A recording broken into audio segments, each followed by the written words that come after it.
late 1980s, so let's sort of say mid-80s to mid-90s, the explosion of talk radio was one of the things that absolutely pushed Reagan for the 2 terms and then Bush, right?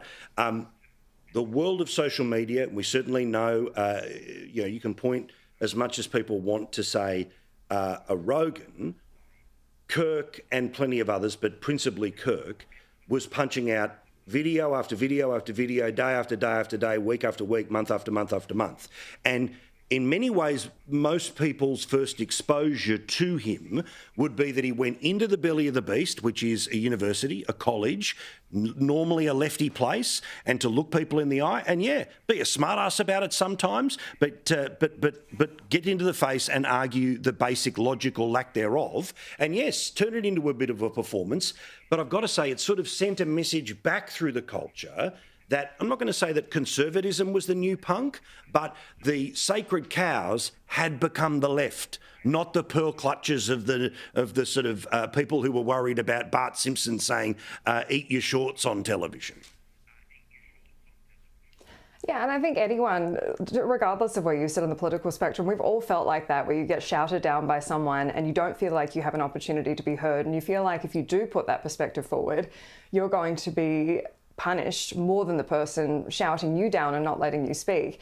And I was reading up on Charlie Kirk after he was on South Park, because I've seen so many of his clips, and they do start those conversations where you say, I don't agree with him on that. And you start debating with your friends or your family saying, well, I would have said this, I would have said that.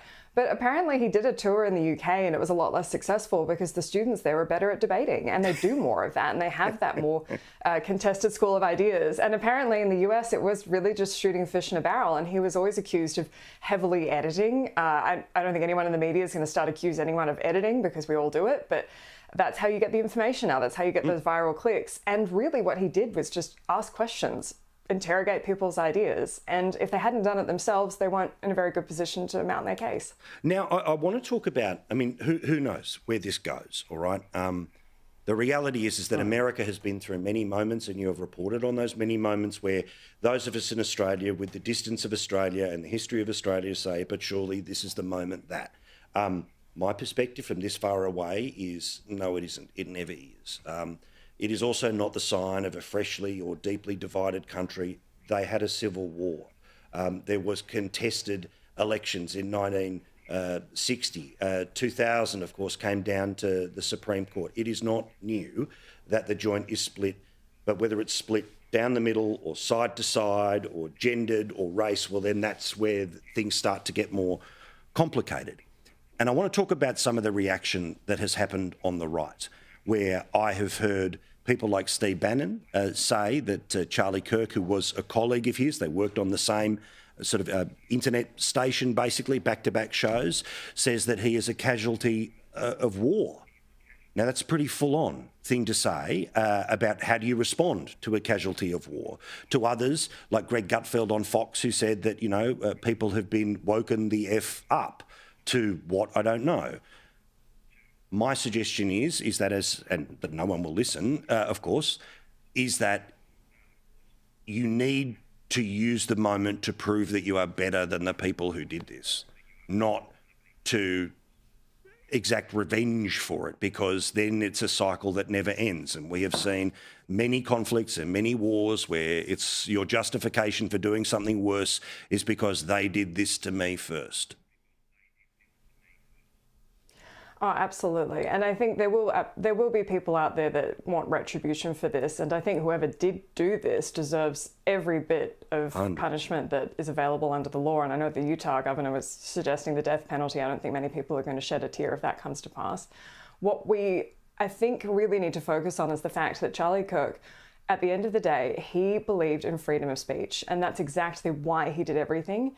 You can't underestimate how horrifying it is to see a person advocating for freedom of speech and going out there and talking to real people, literally being shot in the neck to be silenced.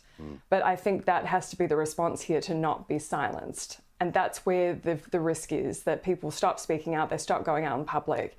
And it is scary in America. Guns are a real problem. They are a real issue when you go to public events like this. I always have it in the back of my head. I was thinking if I'd been at that rally, I would have been probably at the back, sorry, not a rally, event. I would have been on one of the back balconies to get out quickly, because it is just one of those realities that you live with here. But the political violence in particular it has become more frequent. I mean, we've had 2 assassination attempts on Donald Trump. We've had lawmakers in Minnesota shot down in their homes.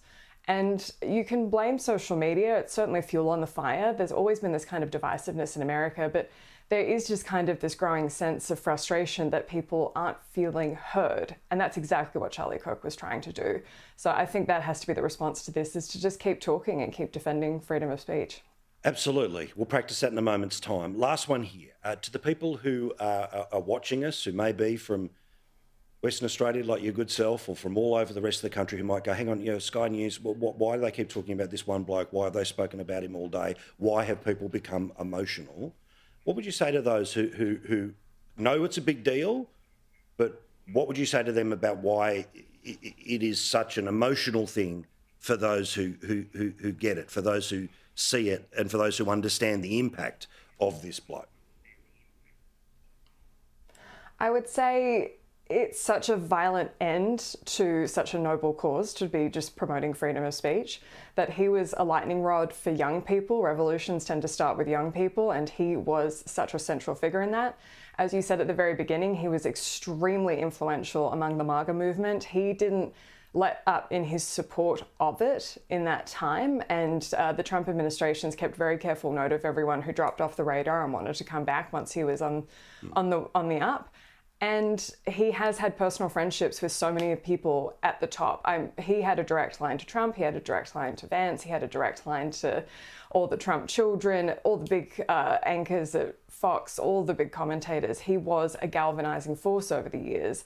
And he's been a fixture. And so every single conservative voice in America right now is second guessing themselves, because they know, I can't necessarily go out in public to these events because what if I'm the next target? We don't know who this person was. And so this is an absolutely defining moment. I completely agree with you. America's had an actual civil war. This is the kind of thing that simmers in the US. They've always kind of had a strong contention of beliefs and ideas, but this is a really seismic event. Well, and it's a perfect bookends to talk about this with you and then with Megyn Kelly a little bit later, because she literally was planning on going on the road, and one of the people she was going on the road with was Charlie Kirk. She wasn't thinking about, security to a degree, but not the degree and whether it happens at all. My assumption is that she, like many others, will steel themselves and go back out there and get involved in that debate, because that is the way, as you say, to defeat those forces who seek to silence. Annelise, so good to see you. I look forward to seeing you very soon. You're looking wonderful as always, and we'll talk to you very soon. Thank you. All right, we love her.